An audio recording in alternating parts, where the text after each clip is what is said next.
Hello and welcome to Sports Ball with Palmer, yet another episode.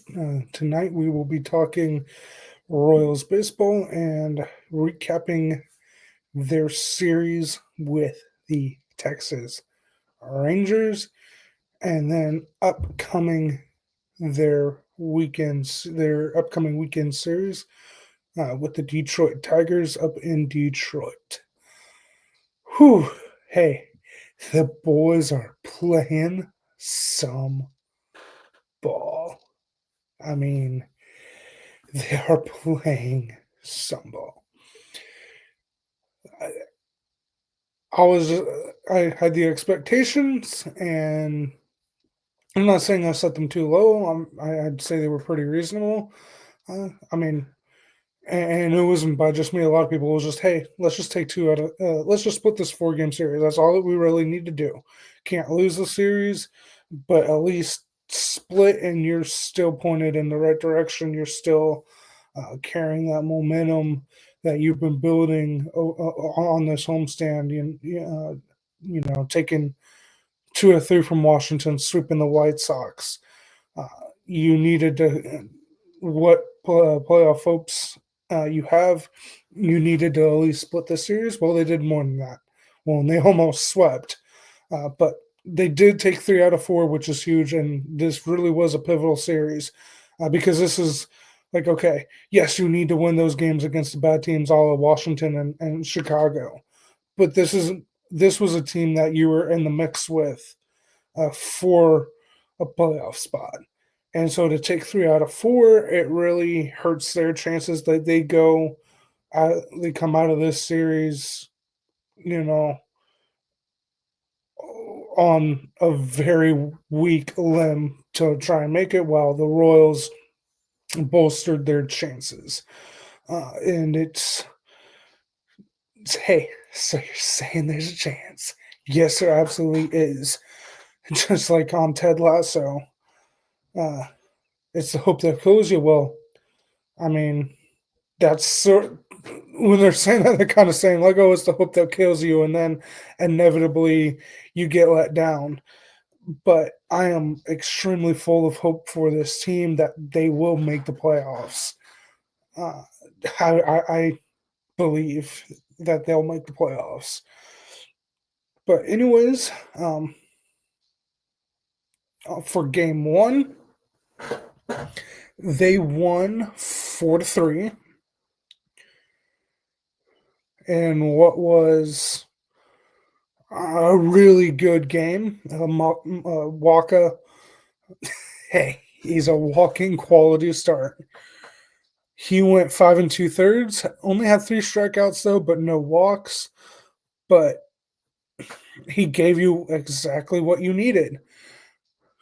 The Royals scored 1 in the first, had 2 in the third, had 1 in the fifth. Didn't score any of the rest of the game. The Rangers had 1 in the second, 1 in the sixth, and then 1 in the eighth. And then Carlos Estevez came in the ninth, slammed the door shut, collected his 30-second save, which actually is a career high for him.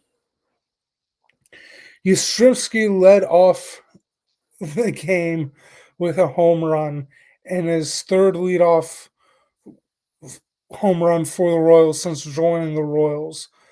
He has been an absolute spark at the top of the lineup for the Royals, and a much needed hitter, quality hitter. He gives you professional at bats. He works counts, really tires out the pitcher. So then by the time, I mean, yeah, Bobby's batting second, but then when Bobby, Vinny, Garcia, and Salvi, if they come up in that inning, whether it's the first or obviously if Yaz leads off another inning, clean inning, uh, then if they come up, he can tire out and at least wear down the pitcher a little bit in that inning, so they're not as potentially not as effective against those hitters. But he has led off with another homer.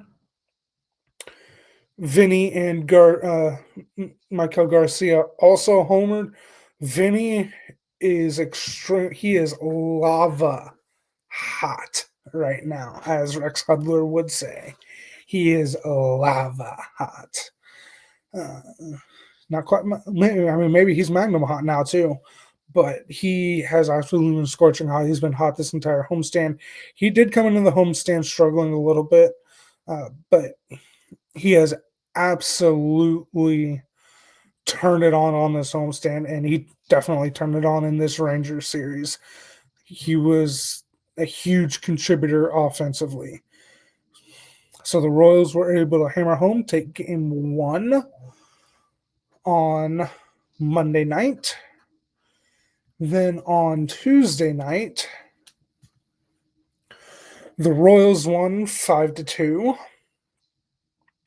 Seth Lugo pitched game two. He did not come away with the win, though. But he looked a lot better in this start than he had in his previous 2-3 starts, especially since signing that extension a couple weeks ago, maybe a month ago, whenever it was. It's been within the last month that he's signed that extension. And really, since signing that extension, he had not pitched all that great. But he went 6 2/3, had 5 strikeouts, so he definitely looked a lot like vintage Seth Lugo, which the Royals absolutely need down the stretch here if they really want any chance at making the playoffs and potentially making any noise in the playoffs. On hell, Zerpa ended up getting the win, his fourth of the season. Oh no, sorry. This would be his third. My bad. Yaz led off the game with another home run, so this was his third. Yaz just keeps hitting home runs, and it's crazy. Vinny also homered for his second game in a row. I'll get to it, but so the Royals, after Texas took the lead in the first inning,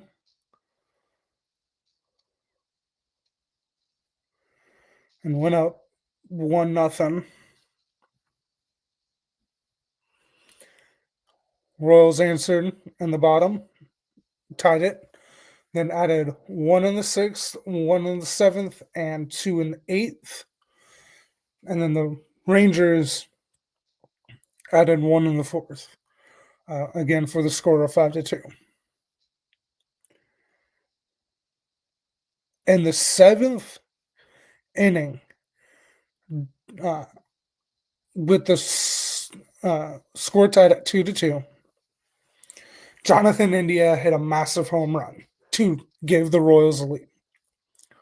Then in the eighth inning, Bobby Witt Jr., Bobby Baseball, hit a absolute bomb of a home run to center field that cleared the three walls, which not a lot of players do. Yeah, they'll hit them to center.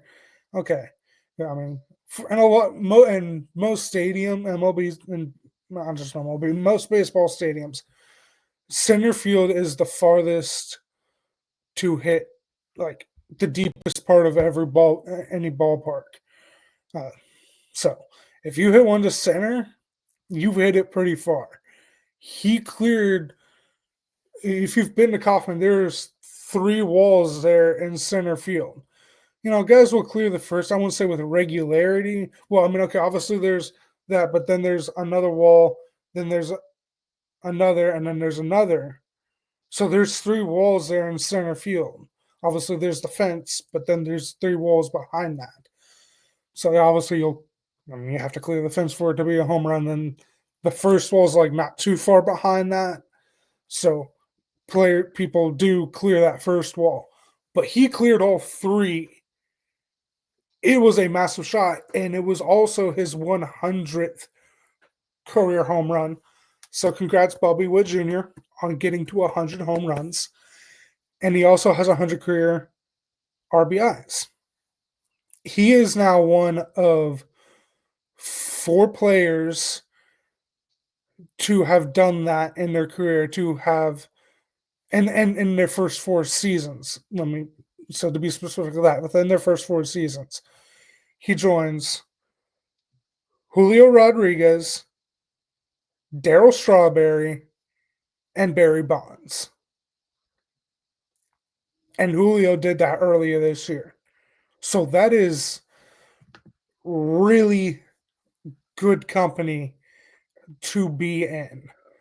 And to do that within your first 4 years is really good. Bobby Wood Jr.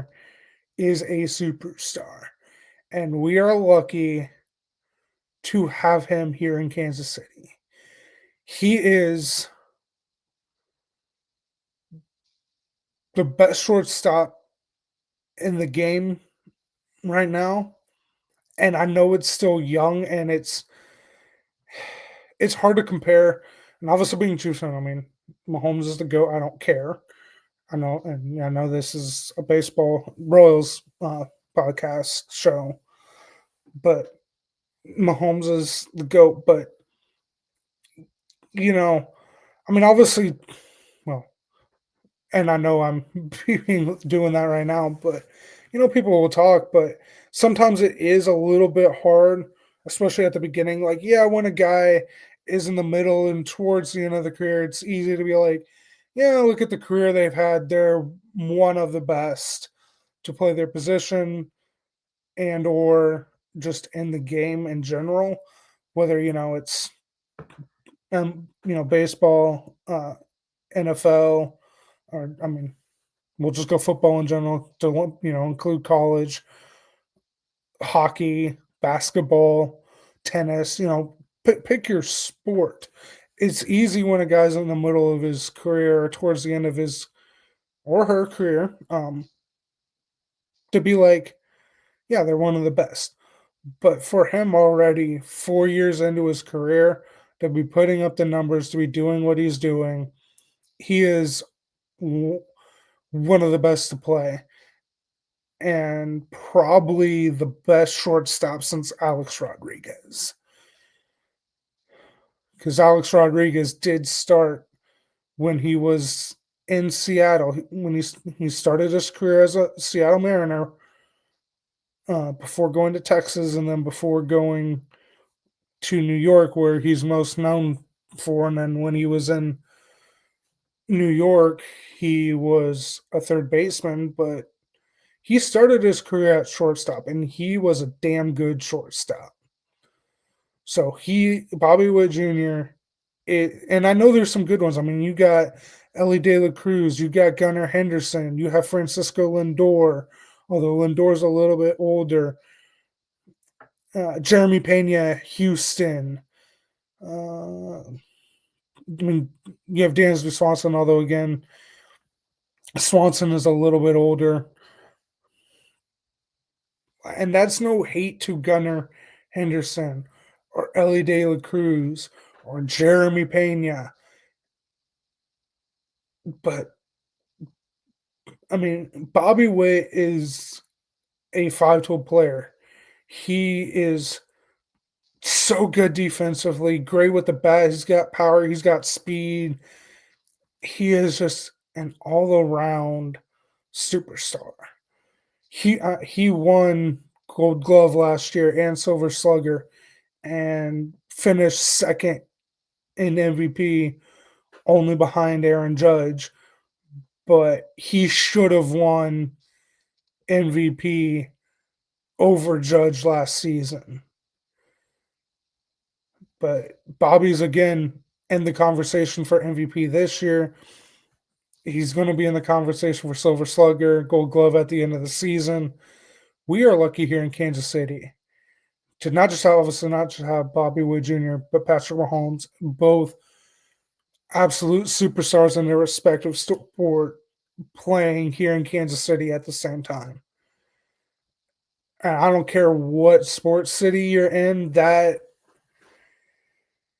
is pretty I feel like it's pretty rare. Like, okay, yeah, you might have a Peyton Manning all of Denver or even when he was in Indianapolis, but then like whether it was the Rockies or Nuggets or the Pacers, they didn't have another superstar playing there at the same time that he was there, or LeBum in Cleveland, or I mean, just other superstars. I mean, Aaron Judge in New York, like there's no superstar on the Giants or Jets right now, or on the Knicks, or the Rangers. There's no superstar on any of those teams. It's just Aaron Judge. I mean, I guess you could say kind of because it's Shohei Ohtani and he's with the Lakers, but it doesn't happen all that much. And like the major sports that teams have two superstars and two different sports at the same time. I mean, a lot of cities obviously have multiple sports, at least two. But we are witnessing greatness here in Kansas City. And once again, congratulations, Bobby, on getting to 100 career home runs. He's going to hit many more and have many more stolen bases.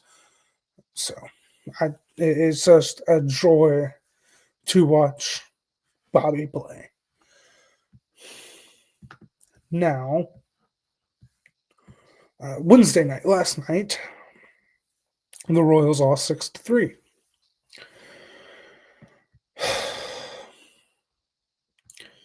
This was kind of a brutal loss. There's been worse.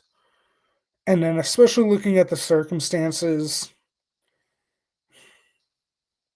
okay, I still feel like they let one get away. Like they could have swept this series.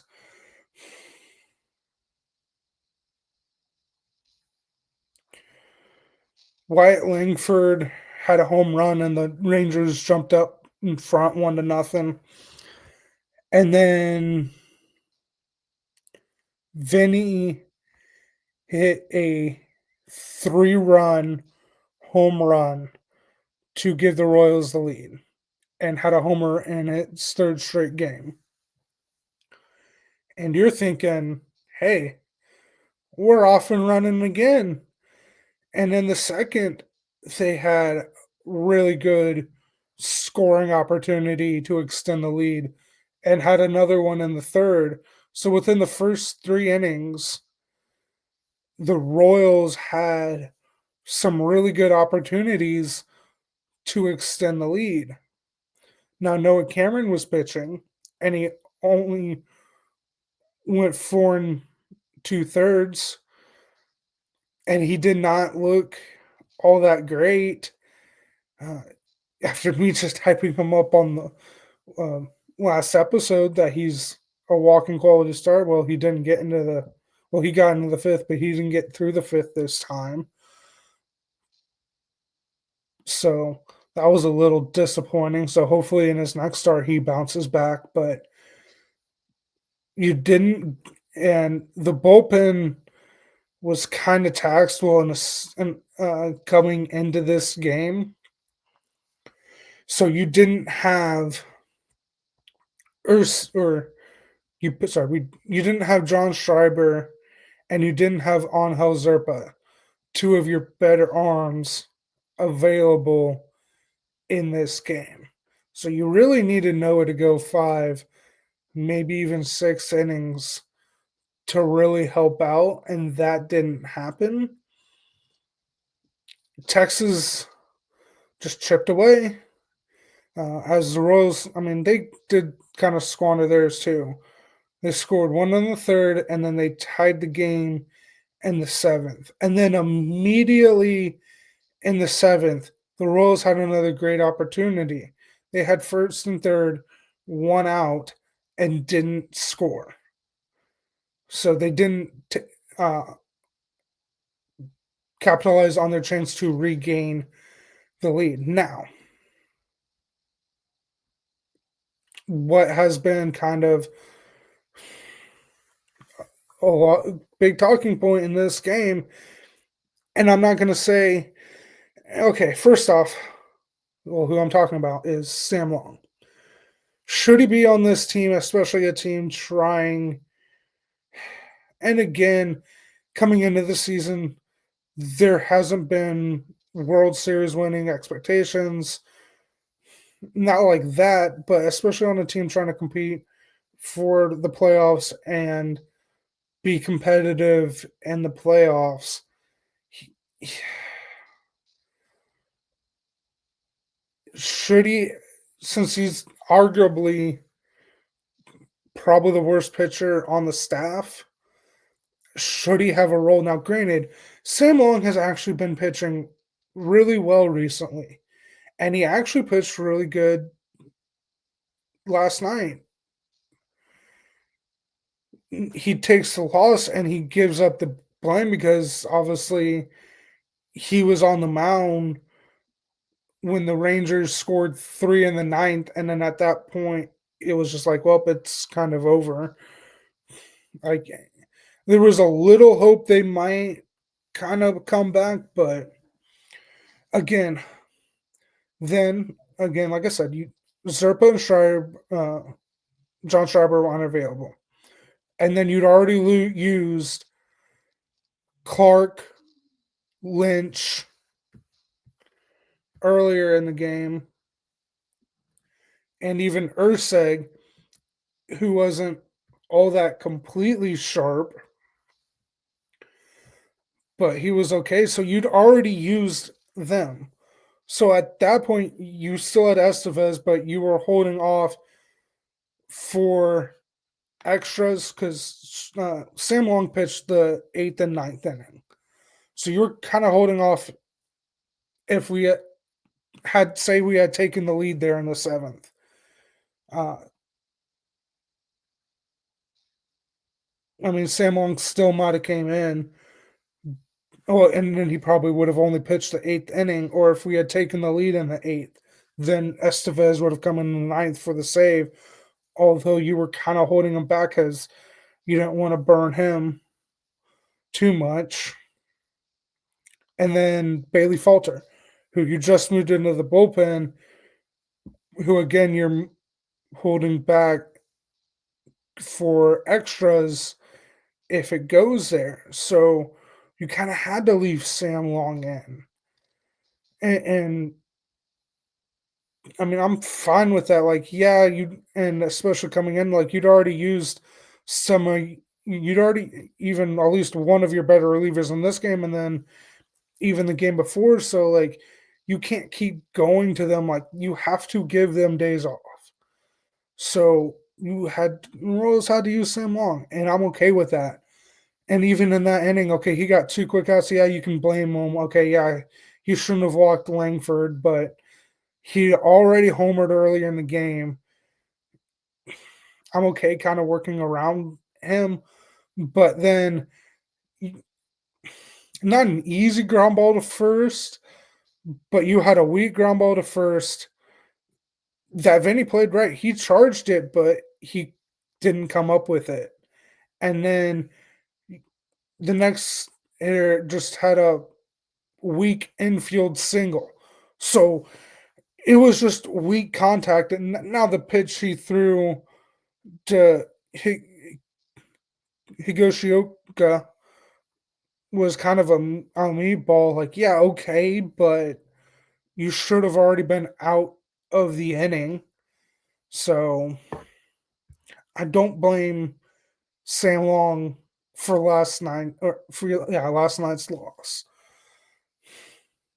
because the offense should have been better. I mean, when they scored those three in the first on Vinny's 3-run home run and didn't score the rest of the game. So I mean, yeah, you would like to think, especially with Noah pitching, that 3 runs can be enough, but and then especially, I mean, it was a bullpen game for the Rangers, and the Royals did a good job in the first 2, 3 innings because I'm pretty sure you only went 3. Check here, got it pulled up. Yeah, he only went their starter, their opener, only went 3 innings, and the Rangers have one of the worst bullpens in the league. So when you don't add on anything and squander what opportunities you did end up having the rest of the game, although really outside of the second and third, and then the seventh, they didn't have too many scoring opportunities. So when you squander that, I'm not gonna. Yeah, obviously he was the one on the mound, but again, Vinny missed a a grounder to first base. I mean, it wasn't an easy play, but he still should have come up with it. He still should have won the play, and he would tell you that. Vinny would say he should have made that play. So, and it's a team game, so, but then we come to today's game as they played this afternoon. They won 6-4. So, um, the Royals scored uh, behind Michael Lorenzen, who was making his second start since coming back from the IL. He actually looked a lot better today. Yeah, he only went 4 1/3, so you would have, again, especially with the bullpen being kind of taxed as it is and has been. You would have liked to have seen him gone further, but he was a lot better today than in his uh, not that he was horrible, but he was a little bit better today. He had 6 strikeouts. Yeah, he gave up 3 earned, but again, he was a lot better today. So I would like to see him continue that in his next start. But the Royals scored one in the second, one in the third, two in the fourth, and then before going further, the Rangers scored one in the third, so it was 2-1. The Royals were up 4-1 going into the fifth, and I wouldn't say had it on cruise control, but Bobby Witt had an error on what was and looked like a tailor-made double play that would have gotten the Royals out of the inning and would have made Lorenzen's numbers look better than what they ended up. So, like, the 3 earned, that's not the entire story. Like, if Bobby makes that play, and he normally does, so, like, that error was uncharacteristic for him. They would have gotten out of the inning, and Lorenzen very much most likely ends up with the win instead it was on El Zerpa, who picked up his 5th win. But then the Rangers tied it in that inning at 4. But then in the bottom of the inning, Vinny hit homered for the 4th game in a row to give the Royals the lead 5-4. And then in the 7th, they had a walk with the bases loaded to add a big time insurance run. And then Carlos Estevez came in and picked up his 33rd save. So the Royals take 3 out of 4 from the Texas Rangers. And again, what was an absolutely pivotal series. So with that, the Royals, again, the boys are playing some ball. They are playing confident baseball, which is, again, what you want. They're uh, hot.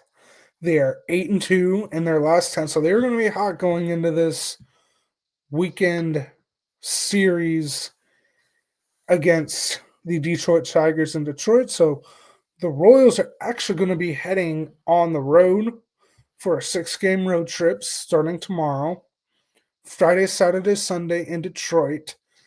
and then Monday, Tuesday, and Wednesday in Chicago against the White Sox. Then they'll be off Thursday, and then come home to finish the month of August for a 3-game series with Detroit on Friday, Saturday, and Sunday of Labor Day weekend. That's just a big picture look ahead, but just a focused, just to look on the preview here for this weekend series with Detroit. But first, I just want to mention a couple things. Again, the Royals are playing really good baseball right now.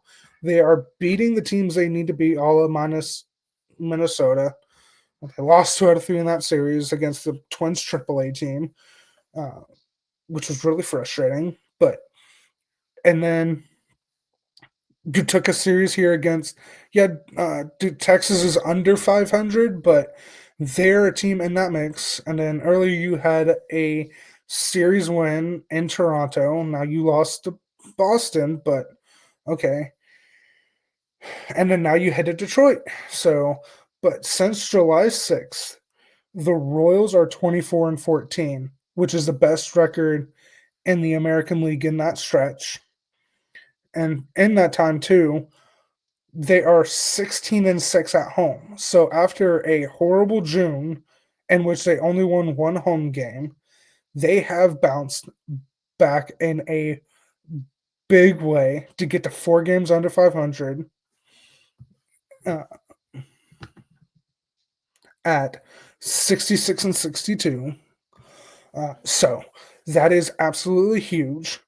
And then on this homestand, on this 10-game homestand against the Washington Nationals, Chicago White Sox, and Texas Rangers, they went 8-2.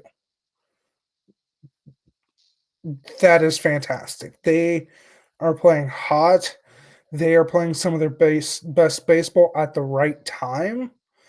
They need to keep it up here to finish August, to finish up here the month of August, to really put themselves in that position in September to make a playoff run and try and make the playoffs. But looking ahead, so now looking ahead to the weekend series with Detroit Friday, Saturday, and Sunday.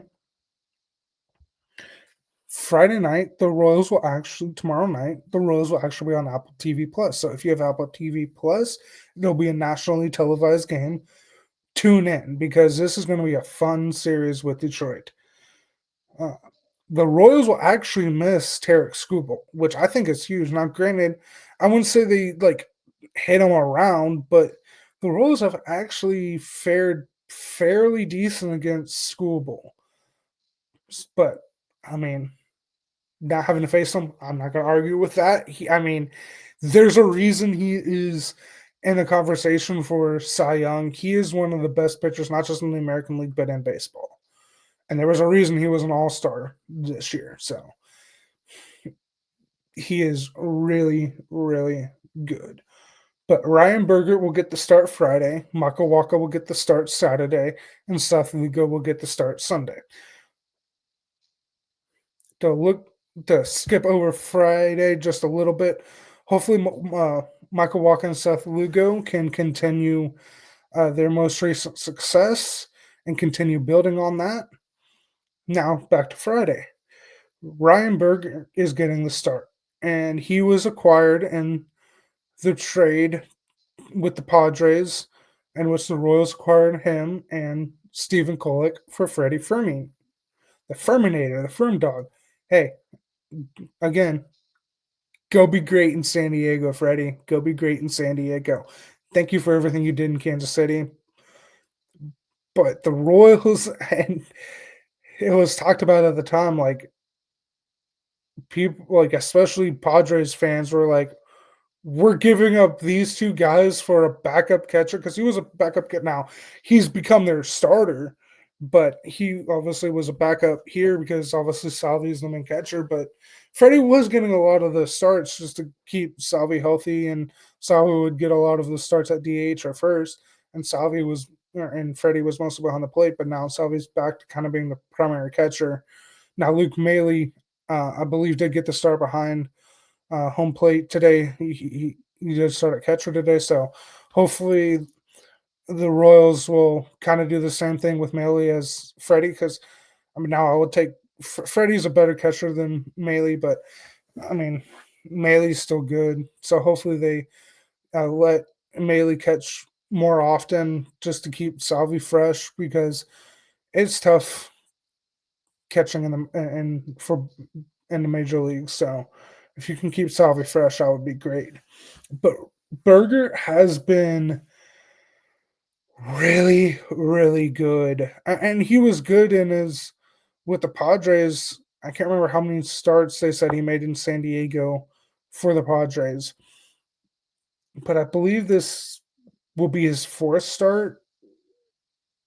I could be wrong. I think this is either his third or fourth start, but in his previous two or three, no, okay, yeah, this is his fourth.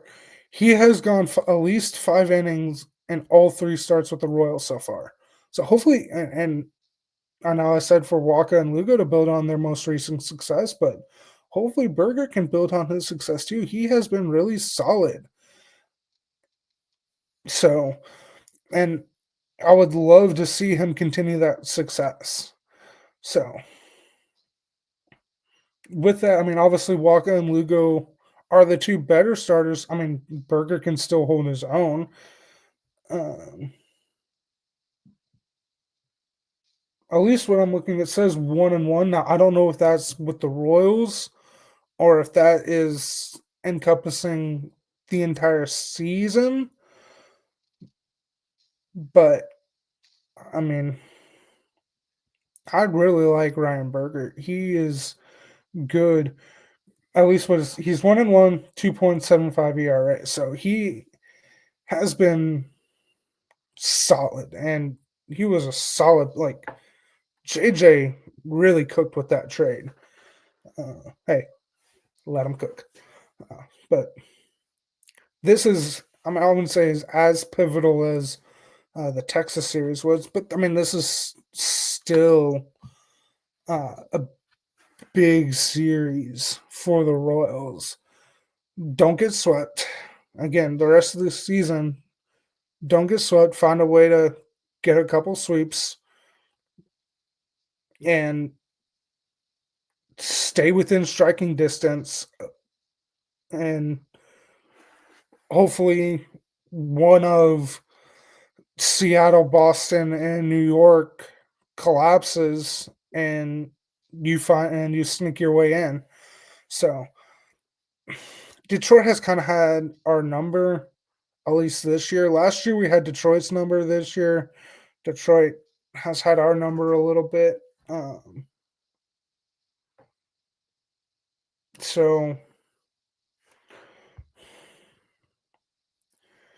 I mean, again, don't get swept. So and at least on the week, like again, like keep winning weeks. Like they're playing 7 games. Again, go 4-3, win the week. So you've already won three. So don't get swept. So at least find a way to win one in Detroit, and then and if you obviously then lose the other two, and then go 4-3 on the week, like I will take that. So find a way to get one in Detroit, and I'll say they lose 2 out of 3. They win one game up in Detroit. I'm not gonna say which one. Um, again, you're missing Tarek Skubal, which I think is big. Um, I'll say they take one. Now, can they take that? I mean, I don't. I don't see either team sweeping. I mean, Detroit has been in a little bit of something. They're playing a little bit better now. Um, obviously, the Royals are coming in as the harder team, uh, being 8-2 in their last 10, and had been on a 5-game winning streak until losing yesterday. And then now they've won. So you've won 6 out of your last 7 games. So the Royals are coming in as the harder team. And the Detroit now they could. I mean, if you would have told me last weekend that the Dodgers would have swept the Padres, I'd have said no. Like the Padres, even with that series being in LA, I just think the Padres would have found a way to have won at least one of those games, but they got swept. So could we go into Detroit and sweep the Tigers? Yeah, anything could happen. Could they sweep us? Yes. I don't think there's going to be a sweep. I think either the Royals are going to win the series or the Tigers are going to win the series, uh, as in taking 2 out of 3. Because I mean, a sweep obviously is winning the series, but as in, I don't think a sweep. So Tigers are either going to take 2 out of 3 or Royals are going to take 2 out of 3. And then with that, as we take a look at the standings here, the Royals are um,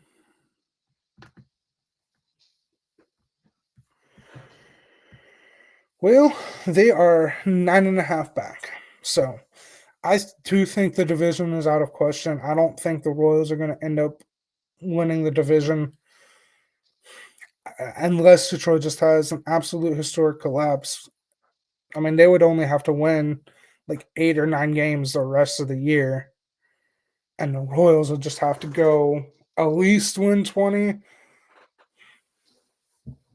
and that would be a tie because then both would be at 86 wins. So if the Royals then have 21 or 22 wins and the Tigers only have like 8 or 10,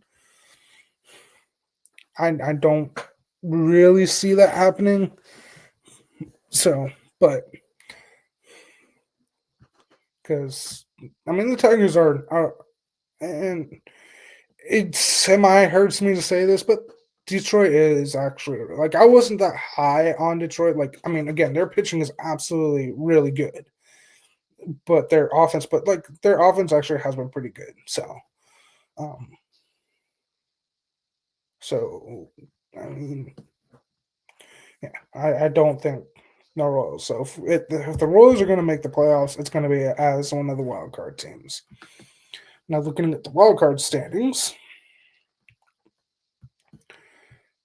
there has been a little bit because Boston had got swept by Baltimore and Seattle got swept in Philly, and then the Yankees took the series against the Rays. So the Yankees are actually in the top wild card spot at 69 and 58. Then Boston at 69 and 59, and then Seattle at 68 and 60. So, but Boston and Seattle have kind of been struggling. Although I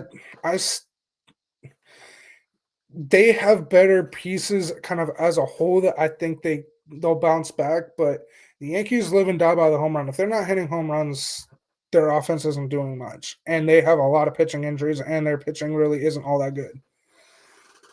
But the Royals actually sit 2 games back right now.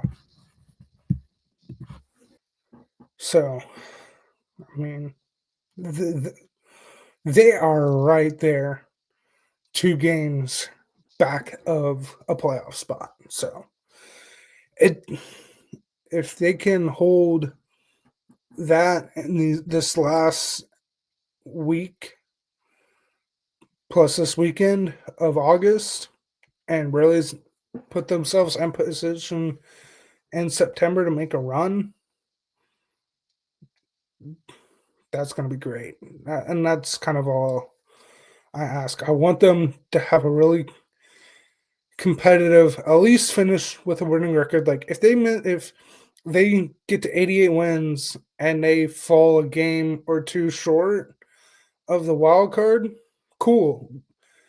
That's back to back winning seasons, which they haven't done since 13, 14, 15, 16, when they had 4 consecutive. So, and then outside of that, like the Royals have been, for the most part in my lifetime, a very bad, horrible, and and maybe a little bit more often than not, just downright horrible ball club, like stacking like multiple hundred loss seasons. So having back to back years of success, then I mean, obviously, there's still. I mean, we're running out kind of fast. This season's coming to an end very fast. But there's still time left in the season, so I mean, I'm not like going to completely look ahead to 2026, but finish with a winning record this year, and then keep building towards that. And then 2026, build on it. If they miss playoffs this year, get back into the playoffs next year. So, but build. I I want to see, like, not just have like 1 year. Okay, we went to the playoffs last year. Like, just do that once and then go back to not playing good baseball. Like, I want to see winning baseball consistently. So, but they are the Bulls are definitely playing some ball. So we'll see what this weekend has in store. Definitely tune in because it's going to be a fun weekend up in Detroit. So we'll see what the boys can do. Thank you for watching. Thank you for listening. Please like and subscribe. Like this video. Please subscribe. Share with your friends and family. And have a wonderful night. And go